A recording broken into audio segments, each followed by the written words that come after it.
একটু নাড়া দিল।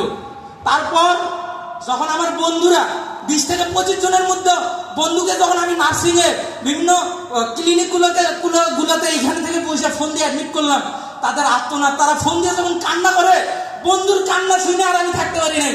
এখান থেকে আমি রংপুরে গেছি।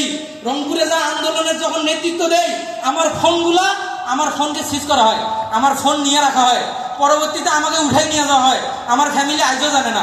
আজকে বলতেছি কালক্রমে আমারে উঠাই নিয়ে 3 দিন যে অত্যাচার করছে, আপনারা আপনাদের সন্তানকে যদি এর থেকে অত্যাচার করতো, খোদার কসম আল্লাহি আপনারা জীবনে আওয়ামী লীগকে ঘৃণার চোখে ছাড়া কোনোভাবে দেখতেন না।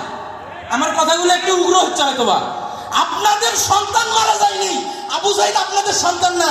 আপনারা আওয়ামী লীগ করতেই পারেন, পচা খাবার খাইবারই করেন, পাগলাও খাই পচা খাবার, ওইটাতে আমার কোনো আপত্তি নেই। আপনারা আওয়ামী লীগকে পুনরুত্থান করতে পারেন, আবার তাদের ক্ষমতায় আনতে পারেন আপনাদের লাভের জন্য। কিন্তু একটা বার অনুরোধ, ওই যে ভাই বললো যে গুলি করার পর ঝুলে রাখছে, সামনে মরতেছে, আমরা ছবিতেও দেখছি, আমরা প্রকাশ্যে দেখছি, আমরা ভিডিওতে দেখছি। যারা মারা যাচ্ছিল এরা কোনো রাজনৈতিক দলের সংগঠনের কর্মী না, যারা মারা যাচ্ছিল এরা কোনো নিজের স্বার্থে যায় নেই। আমাদেরকে যে রাজাকার ট্যাগ দেওয়া হয়েছিল, আমি ভিডিওতে